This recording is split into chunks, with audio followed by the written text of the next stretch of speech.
Hey everyone, my name is Erin and welcome to Everywhere on Earth with Erin travel channel. This video is about a day trip that I took to Alexandria, Egypt. So as you know, I did a tour of Egypt and we saw the pyramids and Abu Simbel and all that cool stuff. Alexandria is not included on the itinerary. So what you can do is you can either arrive a day before the tour or stay a day after, like what I did, and then you can take a day trip to Alexandria. And this is offered by Timeless Tours as well. So nobody from my tour wanted to do this trip at the end. So that meant that it was just me, a driver, and Ramez, which is awesome because then I have one of the best guides in all of Egypt to myself for the day. And it doesn't hurt that he's cute too, and he's super cool. So here we go.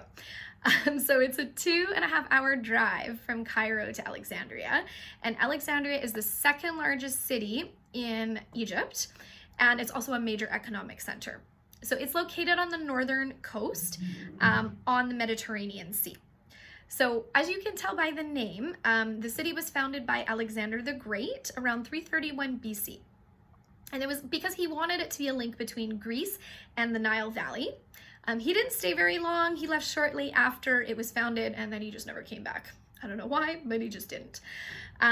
So one of the famous landmarks that is missing today is the Lighthouse of Alexandria, and that is one of the 7 wonders of the ancient world.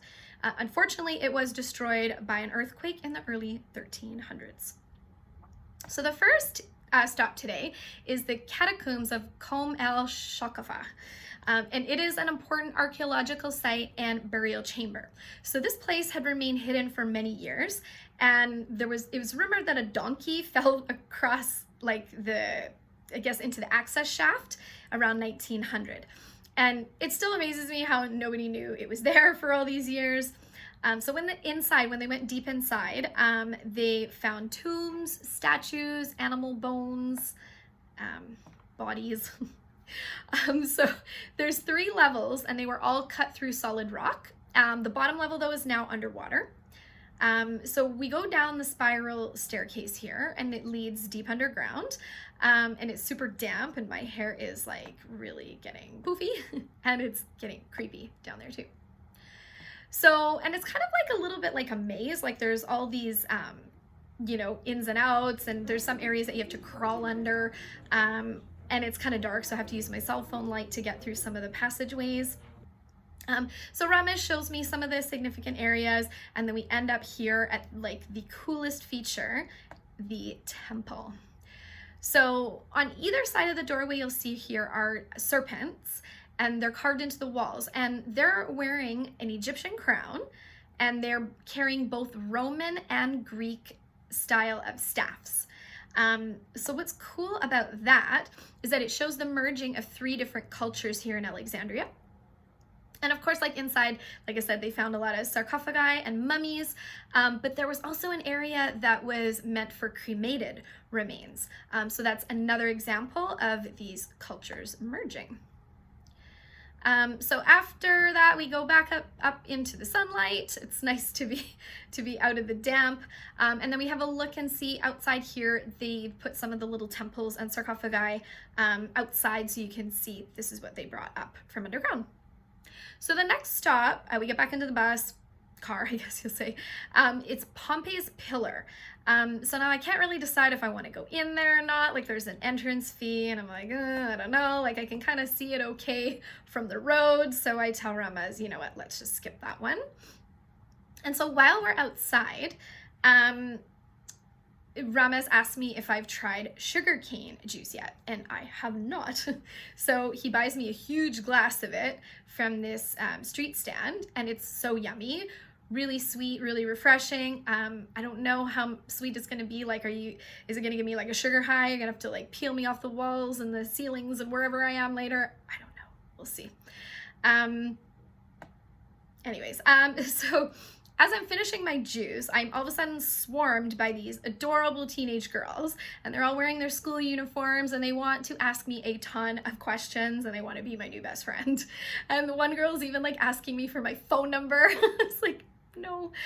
So we take some photos, and I'm totally regretting I actually didn't get any pictures of them on my phone, which I would have loved to have that, because they were seriously so cute, and their English was perfect. It was awesome talking to them. So again, like, traffic is super nuts here. This is what you'd expect in any large city in Egypt. And we're on our way now to the Biblioteca Alexandrina. And so this is a library, and it was built in 2002, and it was around to commemorate and rekindle the magic that was once the ancient library of Alexandria, which at the time it was very, very significant and very important.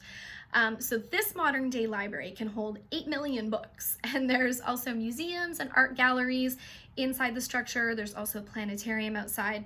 So I explored this by myself. And here you'll see there's 11 cascading levels. And then there's a high glass paneled roof. And what it does is it provides controlled natural light to prevent any damage to the books by artificial light. So that's really neat. I wander around for a little bit, just grab some random books off the shelf for fun. This one was really funny because I grabbed this one that I was like, oh, look what it's called. Random? I don't know. So before I leave, I go and I check out a couple of the exhibitions. There's one about like the history of Alexandria, and then there's one about the works of this guy, Shadi Abdel Salam, and he was an Egyptian director, writer, costume designer.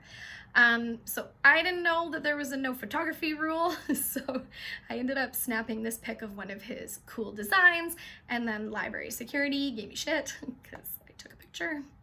Oh well, not a big deal.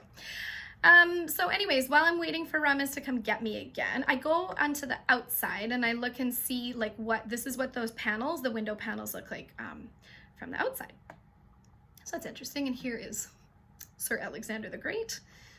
His bust is right outside the library. All right, so anyways, the last stop is the Citadel of Qaitbay, I believe it's called. So it's a fortress that looks like a castle, and it was built in the 15th century to defend Egypt from those goddamn Ottomans. Like, seriously, didn't work, but they tried. So this is cool because this citadel was actually built on the site where the Lighthouse of Alexandria once stood before it was damaged.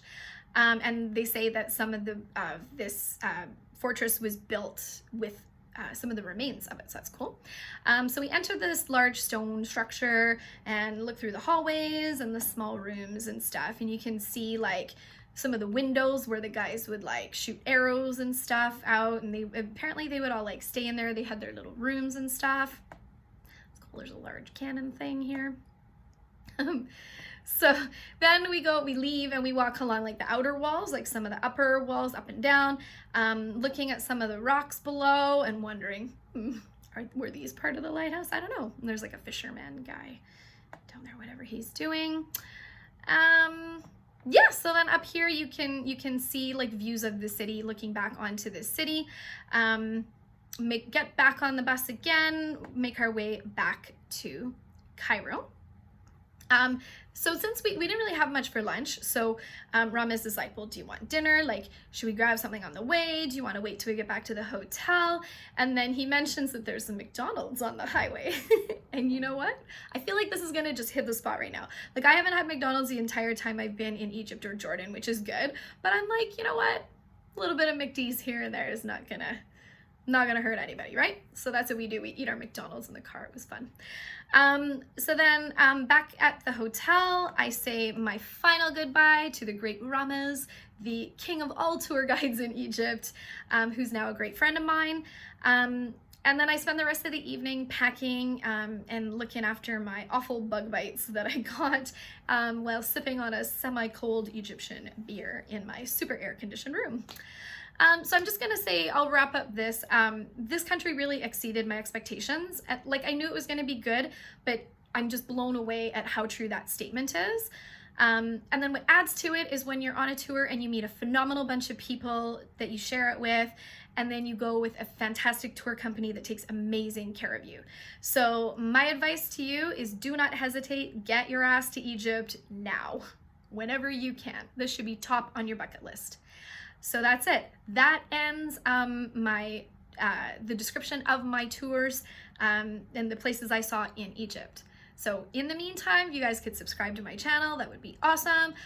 Go read my blog here. Cool stuff too. Anyways, thank you for watching. Take care. See you soon.